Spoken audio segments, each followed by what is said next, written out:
Hola. Siéntate, acércate al calor de la voz. Soy Andrés Blanco, y este es el estreno de mi nuevo relato de autor aquí, en tu canal, Amores Ajenos. Cierra los ojos. Que disfrutes la historia.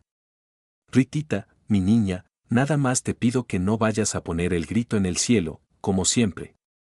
Pablito ya liquidó mi deuda de los recibos con los ahorritos que tenían. El muchacho por fin entendió que la paz mental y el sistema nervioso de su madre valen mucho más que tus ventanas nuevas.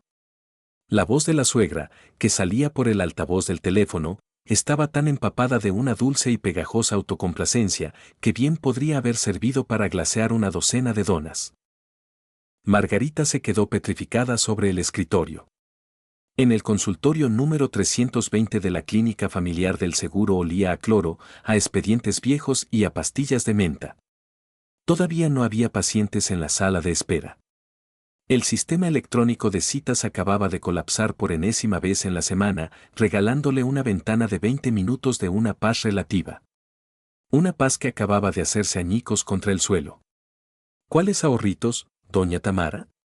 Margarita pronunció las palabras con una lentitud milimétrica, aunque por dentro, el estómago se le había retorcido hasta formar un nudo frío y duro como una piedra. Ay, pues esos, los que tenían guardados para lo del agua, la luz y las tuberías del baño. Los 25,000 pesos. Ay, no me hagas un drama, Rita. Ya me estaban cobrando unos recargos espantosos, me amenazaron con cortarme la luz. Es que, mira, invertí en un retiro cuántico de abundancia y los números no me cuadraron esta primavera. Paquito simplemente actuó como un verdadero hombre de la casa. Bueno, ya, te dejo que no tengo tiempo. Empieza mi clase de yoga para articulaciones por videollamada. Los pitidos intermitentes del teléfono colgado le golpearon los tímpanos. Margarita, con un movimiento casi robótico, dejó el celular sobre la mesa. La pantalla se fundió en negro. 25,000 pesos. Estaban guardados en el cajón de la mesita de noche, justo debajo de las escrituras del departamento. Su departamento. El que le había heredado su abuela, el mismo lugar donde Pablo llevaba viviendo los últimos 4 años, aportando a la rutina doméstica única y exclusivamente reflexiones filosóficas sobre encontrarse a sí mismo y una colección de tazas sucias amontonadas junto a la computadora. Ese dinero era el bono trimestral de Margarita. Estaba destinado, hasta el último centavo, a liquidar una deuda acumulada de servicios y a cambiar de urgencia las tuberías del baño, que por las noches aullaban con las voces de las ánimas del purgatorio. Esa misma mañana, Margarita había sacado el fajo de billetes y lo había puesto sobre la mesa de la cocina. Paco, ¿vas al banco? Hoy tengo consulta hasta tarde. Paga los recibos, por favor. Lo que sobre, se lo transfieres a la tarjeta del plomero, ya te mandé su número por mensaje, le había dicho mientras desayunaban. Su esposo simplemente asintió con la cabeza, sin despegar los ojos de la pantalla del celular, masticando un pan tostado ya frío, con la actitud de un lord inglés al que le acaban de encargar los asuntos del establo. Unos toques tímidos en la puerta del consultorio la sacaron del recuerdo. Doctora Margarita, ¿se puede? Por la rendija asomó la cabeza el paciente Arcadio, un hombre de unos 50 años con una condrosis crónica y la inquebrantable convicción de que todos los médicos del planeta formaban parte de una secta secreta para esconderle las medicinas baratas. Pase, don Arcadio, respondió ella, con una voz plana, perfectamente modulada. Las siguientes 4 horas se transformaron en un caleidoscopio surrealista. Margarita tomaba la presión arterial, percutía espaldas, escuchaba quejas sobre dolores punzantes en las costillas y, en silencio, trazaba un plan. Ella conocía perfectamente las deudas de doña Tamara. Su suegra era una mujer de proporciones épicas en sus locuras. No creía en los medidores de luz. Consideraba que pagar el mantenimiento del edificio era una ofensa personal. Pero eso sí, compraba religiosamente pulseras de cobre para curar la hipertensión y le transfería sumas considerables a tarotistas que encontraba en Internet. Pablo siempre justificaba a su madre. Es una mujer mayor, está buscando su camino, necesita que le prestemos atención, murmuraba cada vez que doña Tamara se aventaba otra de sus acrobacias financieras. A las 7:30 de la noche, el turno terminó. Margarita entregó las llaves en la recepción, se abotonó el abrigo y salió a la calle. Un viento helado le arrojó a la cara un puñado de lluvia gélida, casi como agujas, como si la noche intentara hacerla reaccionar. Pero no hacía falta, estaba absolutamente lúcida, con una claridad de cristal. El camino a casa le tomó 40 minutos. En la tienda de la esquina compró un rollo de bolsas negras para escombro, de esas gruesas, de 120 litros. La cajera miró el plástico pesado con una ligera sombra de sospecha, pero no dijo nada. El departamento la recibió en penumbras, impregnado con el olor a nuggets de pollo recalentados en el microondas. Pablo aún no llegaba. Segaramente, después de su heroica cruzada en el banco para salvar los recibos de su madre, había decidido dar un paseo, sintiéndose el salvador del universo. Margarita caminó hasta la recámara y abrió el closet. Su mirada barrió las repisas. Ahí estaban los suéteres de Pablo. Su colección de playeras con logotipos de bandas de rock, la mitad de las cuales jamás había escuchado en su vida. En el suelo, la caña de pescar que había comprado hace 3 años y que nunca, ni una sola vez, había sacado de su funda. Desdobló la primera bolsa de plástico. El material crujió con un sonido seco mientras le daba forma. Margarita trabajó de manera metódica, con precisión quirúrgica. No rasgó la ropa. No usó tijeras para arruinar las telas. No tiró nada por la ventana. Los efectos especiales baratos de las telenovelas no le interesaban, ella simplemente estaba haciendo un trabajo de clasificación. En la primera bolsa voló toda la ropa. En la segunda, los zapatos, los artículos de afeitar, 2 frascos de loción barata y su toalla de baño. En la tercera bolsa metió los artículos de primera necesidad, el teclado para videojuegos con sus teclas que brillaban en la oscuridad, el tapete para el ratón y esa misma caña de pescar, que ahora asomaba por la boca de la bolsa como la antena rota de un módulo lunar.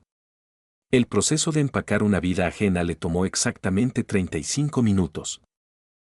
3 bultos negros, gordos y pesados, quedaron formados en el pasillo, justo al lado de la puerta principal. Parecían 3 troles obesos custodiando la salida. Margarita se lavó las manos, puso agua a calentar para un café y se sentó a la mesa de la cocina. Afuera, el zumbido de los coches mojaba el asfalto. El reloj de pared marcaba los segundos con la contundencia de un metrónomo. Asterisco clic. La llave giró en la cerradura. La puerta se abrió, haciendo rechinar las bisagras. Maguita, ya llegué. La voz de Pablo sonaba animada, pero con esa ligera nota falsa, aguda, que usan los niños cuando traen un examen reprobado y quieren endulzarle el oído a sus padres. Y te traje unas 1000 hojas, de las que te gustan, con crema pastelera. Se quedó callado de golpe. Al cruzar el umbral, el pasillo se había vuelto intransitable. Las 3 bolsas gigantes ocupaban casi todo el espacio vital. ¿Y esto qué es? ¿Vamos a empezar a pintar? Pablo pisaba torpemente el tapete de la entrada, abrazando contra su pecho la cajita de plástico transparente con los panés dulces. Su mirada saltó hacia la cocina, donde Margarita revolvía tranquilamente su café con una cucharita. No. Vamos a terminar, respondió ella, con la voz seca como lija. Pasa, no te quedes ahí en la corriente de aire. Pablo, caminando de lado como un cangrejo, se escurrió hasta la cocina y dejó las 1000 hojas sobre la mesa. Su rostro empezaba a tomar el color pálido de la masa cruda. Mago, ¿qué traes? ¿Pasó algo en la clínica? ¿El director te volvió a fastidiar? Margarita le dio un sorbo al café y miró a su esposo por encima de la taza. Un hombre de 34 años, con una barba a medio cuidar, usando unos tenis de marca que ella le había comprado con su aguinaldo en Navidad. El eterno joven promesa, que en los últimos 8 meses había sobrevivido haciendo trabajitos esporádicos formateando computadoras, mientras dedicaba la mayor parte de su existencia a subir de nivel a un elfo en un jueguito en línea. Doña Tamara llamó. Para dar las gracias. Pablo dejó de respirar. Sus hombros treparon instantáneamente hacia sus orejas, escondiendo la cabeza como una tortuga asustada. Ah, mi mamá. Sí. Mago, escúchame, te lo iba a decir. Es que, entiéndeme, la situación allá era crítica. La administración del edificio ya la iba a demandar. Le estaba subiendo la presión. Yo no podía dejar a mi madre a la deriva, abandonada a su suerte. Solo es dinero, Mago. Ya conseguiremos más. Nosotros. La mujer depositó la cucharita sobre el plato de cerámica con una delicadeza letal. La porcelana soltó un tintineo agudo que cortó cualquier ruta de escape. ¿Quiénes son nosotros? En los últimos 6 meses has metido a esta casa exactamente 6,000 pesos. Y de esos, te gastaste casi todo en mejorar la tarjeta de video de tu computadora. Ay, ¿por qué luego te pones a hacer cuentas? Pablo empezó a alzar la voz, irritado. Somos una familia, el presupuesto es de los dos. ¿Por qué siempre tienes que medir todo en billetes? Tú tenías que pagar los servicios de nuestro departamento, no los del departamento de tu madre. Así que ahora te vas a vivir con ella. La voz de Margarita rebotó contra los azulejos de la cocina con tanta fuerza que los cristales de la ventana vibraron. Pablo retrocedió un paso, como si le hubieran dado un latigazo en la cara con un trapo mojado. ¿Me estás corriendo por dinero? Eres una interesada. Eres una materialista. No tienes ni idea de lo que significa el vínculo de la sangre. Intentó inflar el pecho y poner cara de hombre ofendido y temible. Pero teniendo la cajita de pan dulce de fondo, la escena resultaba abrumadoramente patética. Tus vínculos de sangre están empacados en esas bolsas de basura, Margarita señaló con el dedo hacia el pasillo. Tu ratón de lucecitas está en la tercera. No lo vayas a aplastar cuando lo cargues.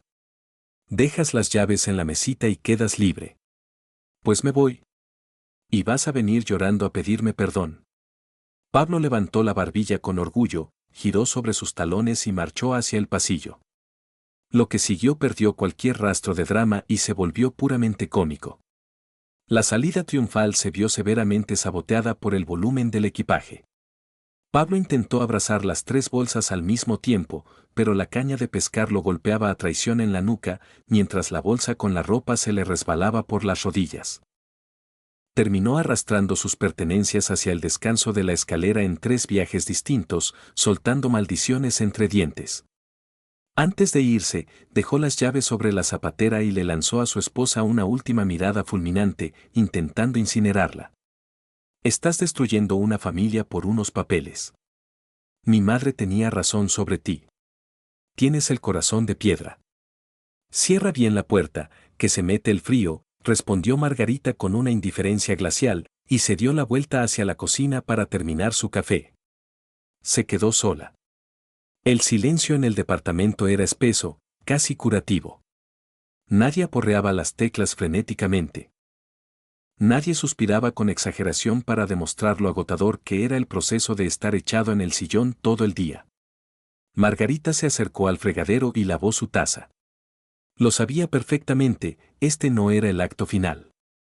La gente como Pablo y su madre jamás cabalgan hacia el horizonte en silencio. Siempre regresan, porque necesitan que el público vea su gran obra de teatro. Y no se equivocó. Pasaron exactamente 2 horas. El reloj de pared marcó las 9 de la noche. Del otro lado de la puerta, en el pasillo del edificio, comenzó un ruido sordo. El sonido metálico de unas llaves que Pablo ya no tenía, el forcejeo con la perilla, y luego, el timbre. Un timbrazo largo, desesperado, punzante. Alguien apretaba el botón como si de ello dependiera la salvación de la raza humana. Margarita se levantó sin prisa, se acomodó el suéter de lana que traía puesto y caminó hacia la entrada. No se molestó en mirar por la mirilla. Simplemente quitó el seguro y abrió la puerta de par en par.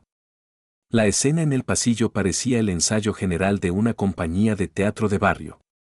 Pablo estaba parado un paso atrás, balanceándose nervioso de un pie al otro.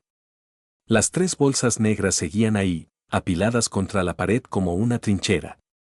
Y al frente, imponente como un rompehielos a punto de chocar, se alzaba doña Tamara. Llevaba puesta una boina roja que se le había ido de lado, no se sabía si por la furia o por la prisa de caminar. Debajo del brazo, la suegra apretaba un folder con unos recibos. A ver, escúchame bien, arrancó la suegra, dando un paso al frente con un volumen que parecía la sirena de un barco. ¿Qué te estás creyendo, escuincla? ¿Por qué me echas a mi hijo a la calle a estas horas de la noche, con este frío? ¿Qué clase de berrinche es este? La puerta del departamento de al lado rechinó suavemente. Por la rendija se asomó la nariz de don Beto, un hombre recio de unos 60 años. A su lado, en el piso, resoplaba un perro pug gordito. Don Beto era un fanático del chisme gratuito y jamás se perdía un pleito de escaleras. Margarita ni siquiera parpadeó. ¿Ya vio qué hora es, doña Tamara? La gente está descansando. Bájele a sus decibeles, que va a hacer que se caiga el yeso del techo. A mí no me calles la boca. La suegra sacudió el folder, indignada. Su abrigo de animal print crujió con el movimiento. El dinero en el matrimonio es de los dos. Paquito tenía todo el derecho de hacer con él lo que quisiera, porque él es el hombre de la casa. Yo soy su madre. ¿Y tú quién te crees que eres para sacarlo con sus cosas? Una arrimada con ínfulas. El hombre de la casa, dice. Margarita barrió a Pablo con una mirada fría, de escáner médico. El hombre de la casa que, en un año, lo único que compró para este hogar fueron 3 paquetes de pizzas congeladas y un palito para el papel de baño. Estoy buscando un proyecto que valga la pena. Chilló Pablo, asomando la cabeza desde atrás de la espalda de su madre. No me voy a agarrar de cualquier trabajucho nomás porque sí. Exactamente. Secundó doña Tamara, agarrando más vuelo. Mi hijo no es ningún cargador para andarse rompiendo la espalda. Y tú, Rita, tu deber es apoyarlo, ser su respaldo, no andarle contando los centavos. Mira, aquí te traigo los comprobantes. Acabo de pagar un curso de respiración para alinear los chakras. ¿Y sabes qué? Mis chakras ya están limpios y ahora la abundancia va a llover sobre esta familia. Pablito se va a hacer rico muy pronto y tú te vas a quedar tragándote tu coraje. Don Beto, detrás de su puerta, no aguantó más y soltó un bufido de risa. El pug también estornudó, apoyando a su dueño. Margarita se despegó lentamente del marco de la puerta. Sus chakras, doña Tamara, me costaron 25,000 pesos. Aquí no hemos pagado la luz. Y las tuberías del baño están a punto de reventar. Mentirosa. Eres una avara. Me odias. Doña Tamara, al darse cuenta de que la lógica no le estaba funcionando, activó su técnica maestra. Era un guión perfeccionado a lo largo de décadas. La suegra se llevó una mano al pecho en un gesto digno de la época de oro del cine. La manga de leopardo voló hasta su garganta.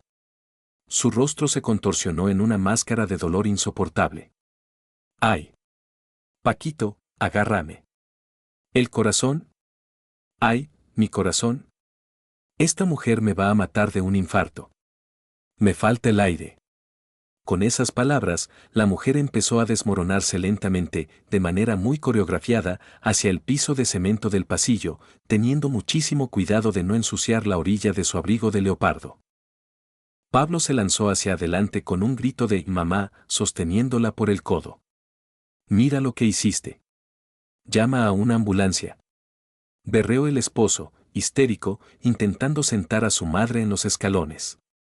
La suegra respiraba ronco, poniendo los ojos en blanco, dejando a la vista solo la parte esclerótica. La puerta de don Beto se abrió de par en par. ¿Necesitan ayuda? ¿Saco el botiquín?, preguntó el vecino, con tono de urgencia fingida. Margarita dio un paso fuera de su departamento, plantándose en el pasillo. Su rostro era una máscara de piedra. La profesión le había forjado el carácter, físicamente, era incapaz de tolerar el pánico. Don Beto, quédese exactamente donde está, ordenó con un tono que no admitía réplica. Se acercó a la suegra, que seguía tirada en los escalones, y se puso en cuclillas. Doña Tamara seguía haciendo ruidos guturales, jalando aire con desesperación, pero espiando a su nuera por debajo de los párpados a medio cerrar. Con un movimiento rápido y profesional, Margarita le apresó la muñeca, buscando la arteria. La suegra intentó dar un tirón para zafarse, pero el agarre de la doctora era de hierro. Pulso en 78. Rítmico. Llenado capilar excelente, empezó a narrar Margarita, en voz alta, para que retumbara en todo el cubo de la escalera. ¡Ay, me quema! Me duele hasta la paleta de la espalda. Gimió doña Tamara, negándose a abandonar el personaje. Margarita ignoró el teatro. Con el pulgar, le bajó el párpado inferior a la suegra, examinando el ojo. Mucosas rosadas, capilares perfectos. Piel seca y con buena temperatura. Mire, doña Tamara, si a usted de verdad le estuviera dando un infarto, ahorita estaría pálida como un fantasma, bañada en un sudor frío y pegajoso, y su respiración sería superficial. Pero usted está gritando con tanta fuerza que me zumban los oídos. Sus pulmones se llenan perfecto, el diafragma le funciona de maravilla. Se ve que esos chakras sí le quedaron bien limpiecitos. Don Beto, en el fondo, soltó una carcajada abierta, tapándose la boca con el puño. Pablo pegó un brinco. ¿Te estás burlando? ¿Eres doctora o eres una sádica? Se siente mal. Se siente mal porque no le compré boleto para su circo de 3 pistas, lo cortó Margarita, poniéndose de pie. Diagnóstico, un cuadro agudo de manipulación. Se cruzó de brazos y miró a doña Tamara desde arriba. Levántese del cemento, que se le va a enfriar la cadera. Y le aviso que las consultas a domicilio se las voy a cobrar. La suegra entendió que su obra maestra había fracasado estrepitosamente. El público, encarnado en el vecino, se estaba riendo de ella. La nuera estaba firme como una montaña, y su hijo daba pena ajena. El milagro médico ocurrió en un instante. Doña Tamara dejó de jadear. Sus ojos regresaron a su posición habitual. Se apoyó en la rodilla de su hijo y se puso de pie de un salto, sacudiéndose el abrigo con dignidad ofendida. Su cara se manchó de parches rojos, pero esta vez de pura y genuina furia. Víbora ponzoñosa. Escupió la suegra, taladrando a Margarita con una mirada cargada de veneno. Ojalá que jamás vuelva a pisar esta casa. Tú no vales lo que vale mi hijo. Agarra tus cosas, Paquito, nos vamos. Vamos a dejar a esta rata en su cueva. Que se quede ahí, pudriéndose con sus centavos. Las cosas ya están agarradas, Margarita señaló cortésmente las 3 bolsas negras pegadas a la pared. Ya se puede llevar al hombre de la casa y a sus cañas de pescar. Y como trae los canales de energía bien abiertos, ni le va a pesar cargarlas. Pablo miraba a su madre, y luego a su esposa. Parecía que hasta ese preciso segundo acababa de comprender la magnitud de la tragedia. Irse a vivir con su mamá a un departamentito de una sola recámara en las afueras de la ciudad, donde todo olía a incienso barato y lo único que había para comer eran lentejas en oferta, definitivamente no estaba en sus planes de vida. Mago, oye, igual y podemos platicarlo, ¿no? Estábamos bien. Intentó dar un paso hacia la puerta, activando la mirada de perro callejero apaleado. Ya lo platicamos por 25,000 pesos. Se te acabó el saldo de palabras. Margarita retrocedió un paso, metiéndose al departamento. El pago de mis recibos se los dejo en su conciencia, doña Tamara. Mañana a primera hora meto los papeles del divorcio. Ya tengo mis llaves.